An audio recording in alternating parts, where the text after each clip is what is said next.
Hi friends, आपका अपना YouTube channel the voice of सैनिक में आपको स्वागत है। ये चैनल एक ओपन चैनल है, एक ओपन प्लेटफॉर्म है जिसमें हम आपका वॉइस बनकर आएंगे। किसी भी सैनिक को, चाहे किसी भी डिपार्टमेंट के हो, उनको किसी भी टाइप का अगर कोई प्रॉब्लम होता है, चाहे वो निजी ज़िंदगी का हो, चाहे उनके सर्विस रिलेटेड, उनकी पेंशन रिलेटेड कुछ भी इश्यूज़ है, वो बेझिझक दी वॉइस ऑफ सैनिक को बता सकता है। व्हाट्सएप के जरिए, ईमेल के जरिए वॉइस ऑफ सैनिक उनको मुफ्त सेवा देने के लिए कमिटेड है। तो आगे बढ़ने से पहले हम आपको रिक्वेस्ट करेंगे, अगर अभी तक इस चैनल को आपने सब्सक्राइब नहीं किया है तो कृपया सब्सक्राइब करिए। एंड अभी चलते हैं इस वीडियो के ऊपर। इस वीडियो में हम 10 मिनट में कैसे आप आरटीआई फाइल कर सकते हैं इसके बारे में हम सीखेंगे। और जिसके पास 10 मिनट नहीं है वो अभी स्टॉप कर दीजिए, आपको आगे देखने की ज़रूरत नहीं है। इसका कारण स्किप कर करके अगर देखेंगे तो आरटीआई का जो सही तरीका आप समझ नहीं पाएंगे। अगर देखना है तो फुल देखिए, पूरा अंत तक देखिए, जिस चीज़ से आपको आरटीआई फाइल करना 10 मिनट में आप सीख जाएंगे। एंड जिस चीज़ के बारे में हम पूरा प्रैक्टिकली बताएंगे, step by step guide. And last में हम एक हेल्पलाइन नंबर देंगे जिस चीज़ से आप आरटीआई को सही तरीके से आप फाइल कर सकते हैं। नेट पे आपको बहुत सारे आपका आरटीआई का एप्लीकेशन आपको मिल जाएगा। आप सर्च करने से, आप गूगल में सर्च करेंगे 100, 200, 250 आपके पास एप्लीकेशन का फॉर्मेट मिल जाएगा। बट हमने स्टडी करके देखे, वो एप्लीकेशन बिल्कुल एक्ट की जो आरटीआई एक्ट 2005 का जो नियम है उसको मान के वो चीज़ एप्लीकेशन नहीं बनाया गया। जस्ट एक फॉर्मेली आपको एक फॉर्मेट दिया गया जिससे आपको फिर बनाना पड़ेगा। हम आप लोगों के लिए खास करके ये जो आरटीआई एक्ट 2005 का हर एक सेक्शन अच्छी तरीके से पढ़ के आप लोगों के लिए खास ये फॉर्म हमने प्रिपेयर किए हैं, जिससे आप अगर किसी को ये एप्लीकेशन देंगे, आरटीआई करेंगे, उनको भी पता चलेगा, हाँ जिसने भी ये आरटीआई किया है उनको आरटीआई के बारे में पता है, तो इनको सही तरीके से जानकारी देना है। उनको तो देना तो पड़ेगा, बट आपका आरटीआई का जो एप्लीकेशन और स्ट्रांग होगा आपका लिखने की तरीके से। तो हमने जो अपने अनुभव से जो आरटीआई का जो इंफॉर्मेशन एक्ट का जो रूलिंग है उसको पढ़ के ये फॉर्म बनाया है, उसको अच्छी तरीके से देख लेते हैं। जब कभी भी आप आरटीआई एप्लीकेशन लिखेंगे, शुरू में लिखेंगे फ्रॉम ए सेक्शन रूल 3। ये आरटीआई जो इंफॉर्मेशन का जो एक्ट है उसमें एक सेक्शन 3 में की तहत ये एप्लीकेशन फॉर्म बनाया गया। और उसके नीचे लिखेंगे application under rights of information act 2005। ये कॉमन चीज़ है, ये दोनों चीज़ आप कॉमन लिखना है। उसके बाद आप जब एप्लीकेशन कर रहे हैं दी पब्लिक इंफॉर्मेशन ऑफिसर, ये आपको कॉमन लिखना है। उसके बाद आपको जिस डिपार्टमेंट को या जिस ब्रांच को आप कर रहे हैं, आप अगर डिफेंस में हैं, जैसे कि आप अगर डिफेंस में, तो डिफेंस का यूनिट का नाम, उसका एड्रेस आप लिख दिया। ऊपर अपने दी पब्लिक इंफॉर्मेशन ऑफिसर, ये दी पब्लिक इंफॉर्मेशन ऑफिसर हर एक डिपार्टमेंट में होगा।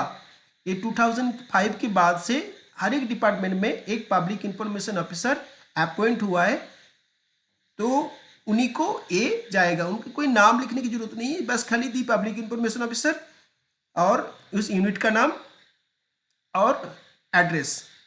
उसके बाद जो लिख रहे हैं, हमने एक कॉमनली दी वॉइस ऑफ सैनिक करके लिख दिया।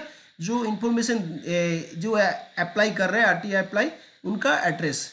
उसके बाद ये मैंडेटरी है, ये लिखिए, जिसके कारण है आप अगर एक के बाद दूसरा अगर आरटीआई एप्लीकेशन करेंगे लगातार, तो आपका जो एप्लीकेशन का आप रेफरेंस आप बाद में दे नहीं पाएंगे। तो ये लेटर नंबर मैंडेटरी है। आप अपना एक फाइल बना लीजिए, एक लेटर में, एक लेटर नंबर से शुरू करिए। जैसे अगर 2020 में लिखना स्टार्ट कर रहे, सर्विस 2020/1, मतलब एक आपका ये आपका लेटर नंबर है। उसके बाद जिस डेट को आप दे रहे हो उस डेट को, जिस डेट को आप डिस्पैच कर रहे हो उस डेट को दीजिएगा। अच्छा, उसके बाद request for information under section 6I of right to information act 2005। ये भी एक सेक्शन है। इस सेक्शन की वजह से ये जो अंडर सेक्शन 6I, इसके चलते उनको, जिसको आप एप्लीकेशन कर रहे हो, उनको जवाब देना पड़ेगा। ये एक सेक्शन है। तो एक कहीं भी आपको किसी भी आप नेट पे सर्च करके देखिएगा, इस टाइप का करके विवरण देके कहीं भी दिया नहीं है। उसके बाद बैकग्राउंड, ये बैकग्राउंड को इसलिए देना जरूरी है, जैसे अगर पब्लिक इंफॉर्मेशन ऑफिसर चेंज होता रहता है, वो अगर चेंज हो गया तो आप अपने बारे में थोड़ा सा अगर डिस्क्राइब नहीं करें, जैसे कि आप समझ लीजिए आप एक आर्मी पर्सन है, आपके पास साथ कुछ आपकी यूनिट ने कोई नाइंसाफी किया है, जैसे आपको कोई छुट्टी का अपने आपको रिक्वायरमेंट है, आपको छुट्टी, आपका हक है। अगर आपको मतलब आपको शायद समझ लीजिए आपको सिक लीव मिला, तो सिक लीव को दिया नहीं उन्होंने, उन्होंने उसको काट कर दिया, ठीक है।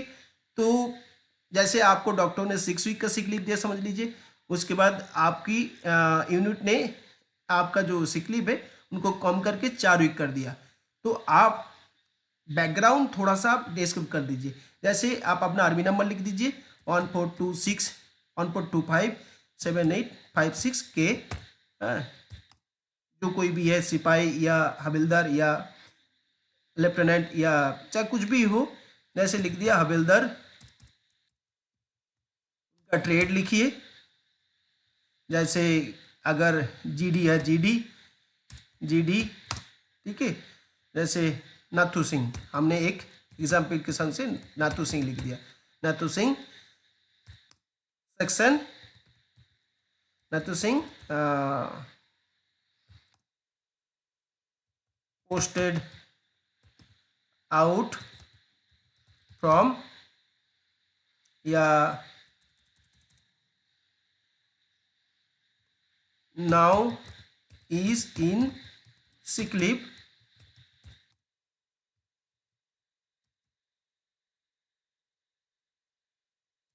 नाउ इन सिक, हाँ, ऐसे करके लिख दिया।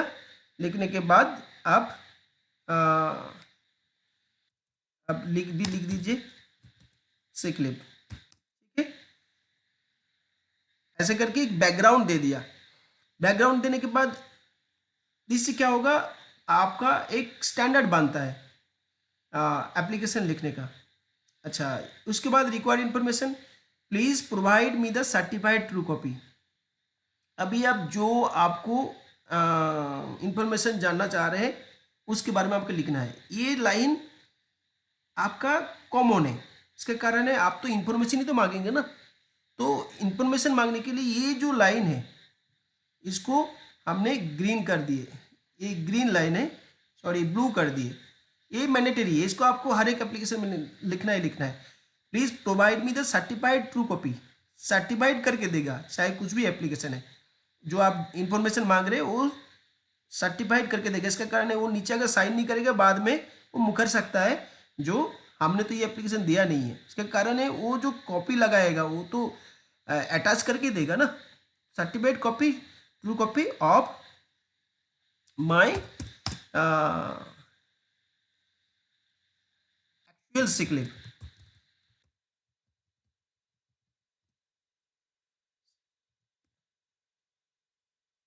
सिक लीव डिटेल्स, ठीक है। ऐसे करके लिख दिया।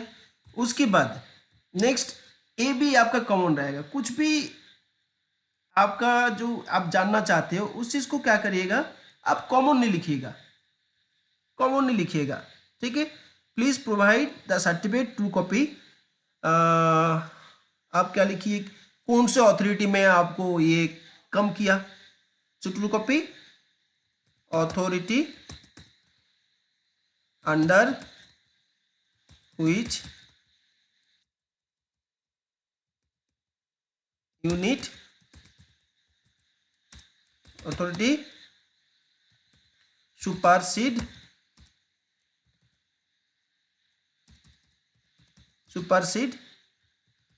एक एक आर्मी एक्ट में एक चीज़ है, ये एक लॉज है अंडर सेक्शन 25 का जो आर्मी एक्ट है, उसके तहत कोई भी आर्मी आर्मी एक्ट में आप अगर आर्मी एक्ट पढ़ेंगे तो उस पर हमने पढ़े हैं, देखे उस पर एक सेक्शन है, सेक्शन 25 में 1950 का जो सेक्शन 25 है उस पर दिया हुआ है, कोई भी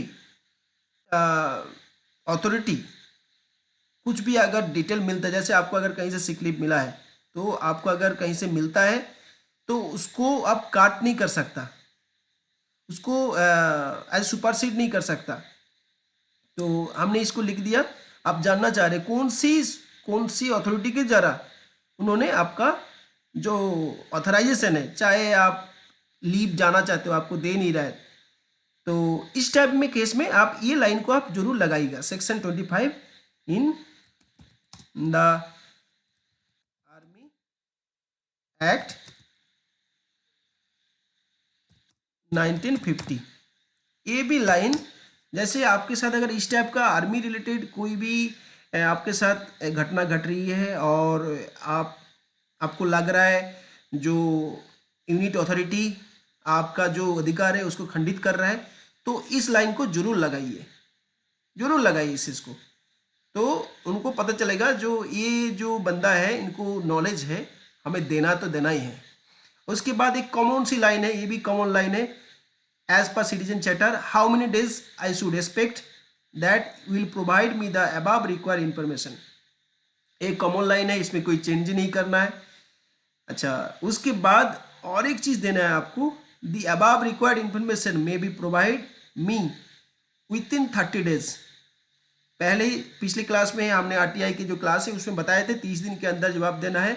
वो जो 30 दिन के अंदर जवाब देना है वो अंडर सेक्शन 7 में लिखा हुआ है, तो इसको भी मेंशन कर देने से आपका एप्लीकेशन का जो वजन है, जो वेट है, वो और बढ़ जाएगा। इसको आप लिखिए। लिखने के बाद और भी अगर क्वेश्चन से कुछ इधर अगर छूट जा रहा है तो इस पर लिख दीजिए, 3-4 जो कुछ भी है लिख दीजिए। मैं दिखाने के लिए आपको दो क्वेश्चन आपको ये कर दिए, मेंशन कर दिए, 2 आपका पॉइंट। उसके बाद जो 10 रुपये का जो पोस्टल ऑर्डर आपको लगाना है उसका भी आपको विवरण देना है। I enclose ₹10 and Indian postal order का नंबर इधर देना पड़ेगा। अभी इंडियन पोस्टल ऑर्डर कैसे होता है मैं आपको बाद में दिखाऊंगा, इस लेटर के बाद with my application. Postal order में जो नंबर लिखा रहेगा उसको इधर लगाना है, टाइप करना है। करने के बाद if the above record information is not concerned to you, please transfer to appropriate department under section 63 of right RTI Act 2005 and inform me। जैसे कि आप अगर ये सेक्शन को हमने, ये शायद आपको कहीं भी इस टाइप का इंफॉर्मेशन मिलेगा नहीं, ये आप जुड़िएगा। इसका कारण है आप अगर समझ लीजिए जिनको आप एड्रेस कर रहे हो पब्लिक इंफॉर्मेशन ऑफिसर को, उनको अगर आपका जो इंफॉर्मेशन के बारे में अगर पता ना हो, अगर वो उसका कंसर्न का नहीं है तो वो तो जवाब देगा नहीं।